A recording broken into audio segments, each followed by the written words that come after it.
uses Melon Mambo cardstock and the Flirtatious paper again and a little bit of vellum down here. So I have a few things already cut ahead. You already know how to cut the tags now. So here's what we have this time. Flirtatious paper, another 3 layers, pretty in pink cardstock, and a Melon Mambo that was a full-size tag, or you know, if you can swing it and just do the little piece, that's great too. It wastes a little less paper. And just a note when you're cutting the tags, if at all possible, it is wise if you can keep them the exact same orientation that they came out of the die cut machine. Sometimes if you get turning them, surprisingly, although it looks symmetrical, sometimes it doesn't exactly turn out symmetrical. So if at all possible, if you can keep them the same orientation, here's a good tip for how you know that. If you can see this score line that is created by the tag, you see that there? There's always an inside and the bumpy side on the other one. So they're all going to look the very same. So on this one, you can sort of feel it more than you can see it. Okay, so I can feel the bump on the top. So I'm going to turn this one over so the bump is on the top of both. And then I know that they're the same orientation that they came out of the machine. And then when I go to layer them and put them together, they're going to be exactly meeting the edges right there. So that's just a little tip. Your pink one, your Melon Mambo, gets layered on the top. This one's a little bit deeper than the original that I had, but I wouldn't worry about that. Well, you know what? Let's worry about it so I can show you what to do about it. And what I would do is just take your paper trimmer, and the same sort of idea that we had last time about where that edge is going to be, I would try to keep, I'm going to put it at 1 inch this time. So the bump, this bump of the die is at the 1 inch mark. And I'm just going to try real hard to keep it nice and straight so it looks straight when it's on my tag. Just to shallow that up a little bit, okay? I think that looks a little bit nicer. Okay, so this time I'm going to walk you through the process of how I'm gluing these things. Again, I'm using the 2-way glue pen. I think this is an awesome adhesive. It's nice and clean. You don't get your fingers full of, you know, stickiness. A couple of tips here though. I'm only using that broad edge, and I'm just kind of drawing around the outside edge. But around this little circle, I'm just going to go around that little pilot hole there to make sure it's all glued. And then just bring this over here. I have to do this my way so I can see where I'm going. Okay, just layer that one up there. This bottom, you're going to trim again with the same punch.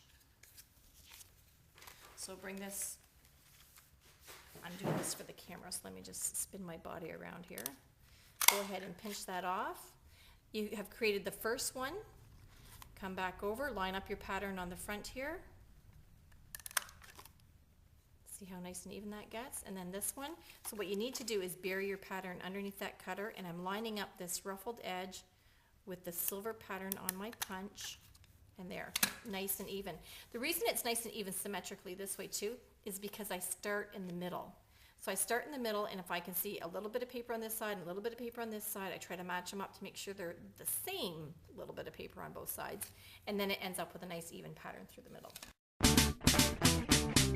Hey there, fancy pants. Before you assemble this, I've already stamped ahead on my vellum that says Happy Holidays, and I did that ahead of time so that it would have time to dry off.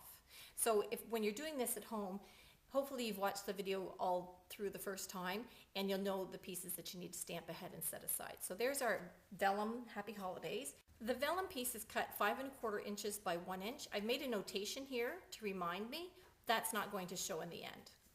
So 5 1/4 by 1 inch, and same thing. Line up your vellum so it's even side to side. Give it a pinch. Slide it over.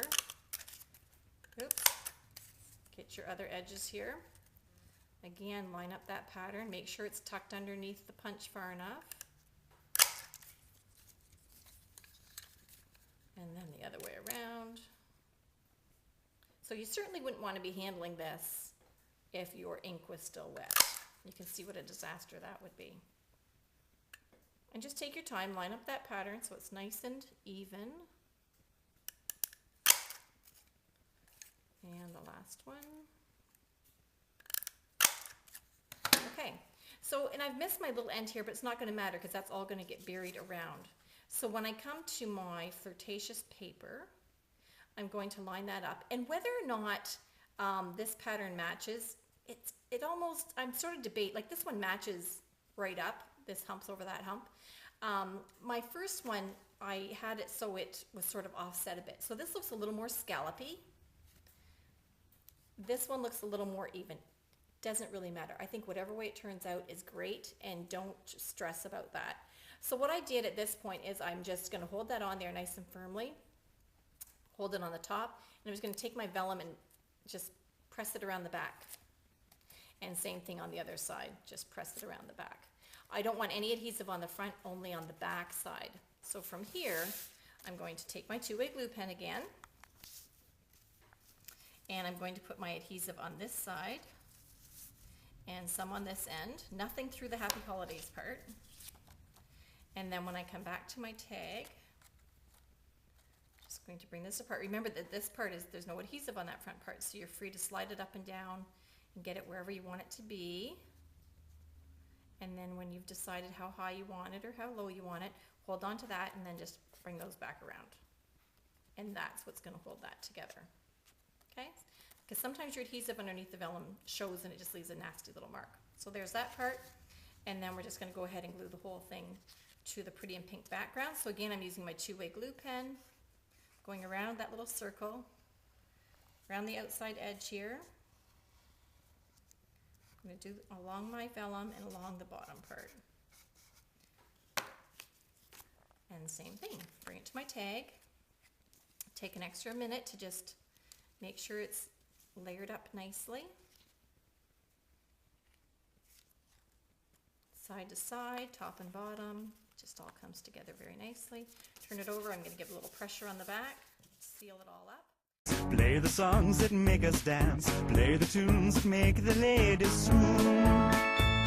Okay, next we need to take our snowflake punch and just punch one of these out of some Melon Mambo scrap. And the snowflake punch has a lot of details on it, so I find it best to use right on your tabletop surface. Give it a nice big push. Oops, there we go. You can feel it release there. Give it an extra squeeze and out it pops. We're going to bring this to our tag, and what I would do for that is use my glue dots. Glue dots, I always talk about keep your glue dots under the hood. You don't want your glue dots exposed because they're going to stick on everything, so if you always sort of keep the hood over them, then they're always hiding. So take your snowflake, and I would just bring the paper to the dot. Can you see where it's at in there? Let me get that first one. Bring the paper to the dot, and then just kerplunk that down onto your tag.